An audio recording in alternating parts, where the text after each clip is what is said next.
Hello, Ryan here, aka Mac, and welcome. Today I will be breaking down the Squadron 42 monthly report. As always, a huge thank you to all of my patrons and channel members. Thank you so much for the continued support. It is truly appreciated. And before we begin, there is only a day or two left now to pick up the TOBII Tracker 5 at 20% off, and using that link in the description below will take you to that deal while also providing my channel with a direct kickback. So thank you so much if you choose to do so. So let us kick off with the AI features team. They have been focused on polishing existing functionality to improve the level flow. For example, during buddy sections in which the player is accompanied by an AI character, they've increased and improved the control mechanisms available to the designers so that they can increase the situational awareness, meaning the AI characters no longer automatically crouch and draw a weapon when enemies are nearby.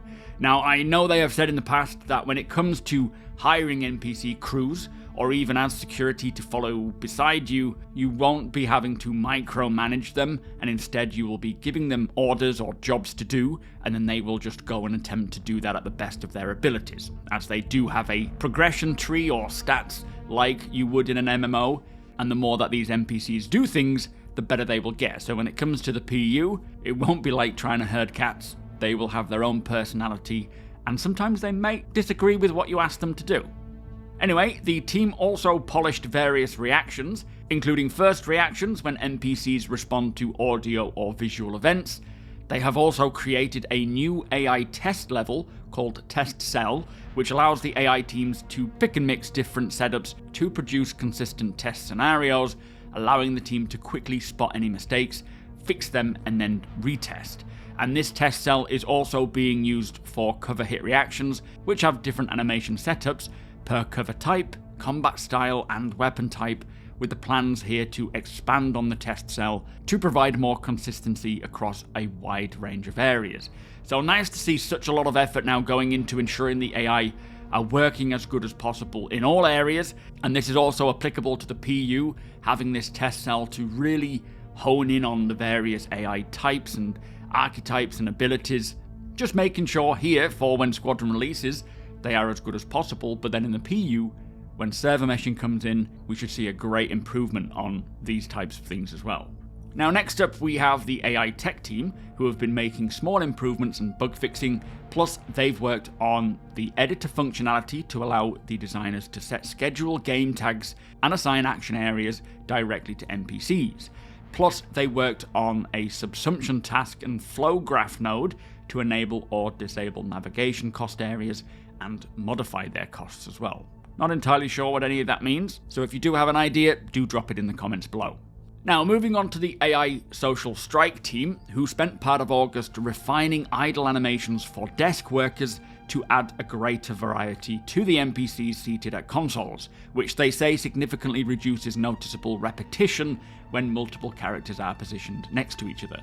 Now I really hope that this works, because something that I always find is a pain in most games is when you have multiple NPCs in an area, they all emote or animate in the same way over and over again. So hopefully they can reduce this, and although for some people this might be pointless, for me it really does add to the immersion where the NPCs are not just carbon copies of each other.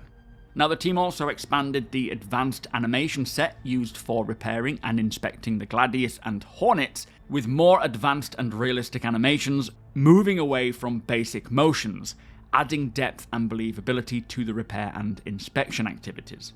And continuing on from last month, they made significant progress refining various interactions throughout the game. Now work was also done to improve the cargo handling AI.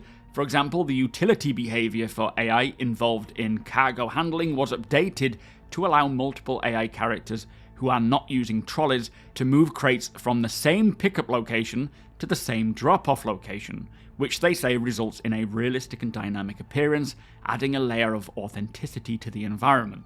Now I suspect when it comes to seeing NPCs in-game loading and unloading our ships with cargo, this will be a welcome addition. Actually seeing multiple NPCs coming into your hold, taking boxes out, loading them onto trolleys, moving them out in bulk, maybe even using the Argo Atlas exosuit, again adding to that feeling of being in this environment where it's busy and bustling like a port, but also no longer faking the auto-loading and unloading. You can actually hire NPCs to do it for you. Now next we have a new team, I think, called the AI Game Intelligence Development Team. And in August it says they concentrated on delivering a clean and stable Apollo Starscript user experience update.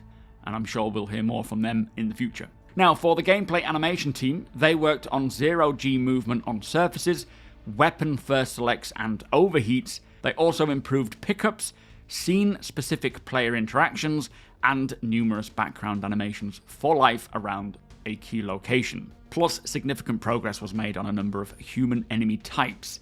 Now, amongst other things, the team are currently working on the final facial animations solved for Squadron 42 before pivoting to fleshing out background AI and improving high-profile story scenes.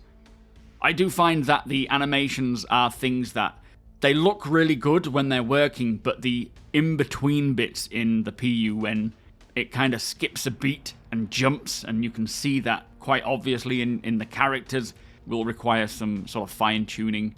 So continuing to just improve and polish the animations will be much appreciated so that we don't get that odd skipping and whatnot, just making it a lot more smooth. Now next we have the narrative team. They continued working with the core gameplay team to refine the number of Galactopedia entries and identify where they will unlock. Again, as always, I'm looking forward to seeing the Galactopedia come to the PU. It'll be great being able to just sit around at places like Finn's Folly, reading up on all things lore. The team also moved back to live production with pickup shoots, which involved re-recording a handful of lines for a supporting character, as well as supporting the audio department in a Walla session. And I suppose it makes a lot of sense that the narrative team are involved in recording Walla for the various environments, as Walla is background sound, and it should make sense to the location we're in, it should make sense to the lore of the universe, so it's nice that they are involved in this. Finally, for the narrative team, work continued on the in-fiction collectibles that the team are developing with outsourced artists, while continuing to play through the campaign's levels to review the implementation of the latest content, just ensuring that everything is triggering correctly, and they will iterate on the overall flow as well. And then finally we have the visual effects team. They spent time polishing a selection of key scenes alongside cinematics, while also continuing to support the design and art team with ongoing level work. So there you go. That was the Squadron 42 monthly report. As usual now, they're not that exciting because it's mostly just polishing and optimizing, so there's nothing new to really be heard, but they are clearly making headway on finishing off this single-player story-driven campaign. And I bet that at this year's CitizenCon, there are some big announcements. I'm actually expecting a release date to be announced, especially as CitizenCon seems to be more and more themed around Squadron.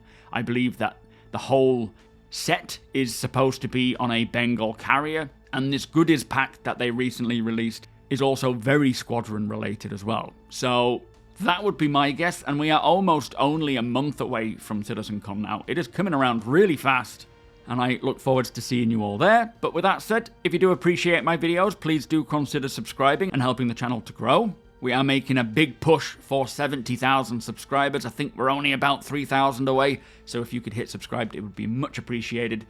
Also, come and hang out over at twitch.tv/SuperMacBrother. I should be live later today, all being well. Thinking of just pursuing the cargo career, building up reputation, opening up some more bigger paid jobs, working with some crew as well. You are all more than welcome to come and hang out over there. Hit the thumbs up if you don't mind, it does the channel a big favour, and tick that notification bell if you would like to be notified when my videos go live. Again, a huge thank you to my patrons and channel members. Make sure you take advantage of that TOBII deal before it ends, and thank you for watching, and I'll see you in the next one.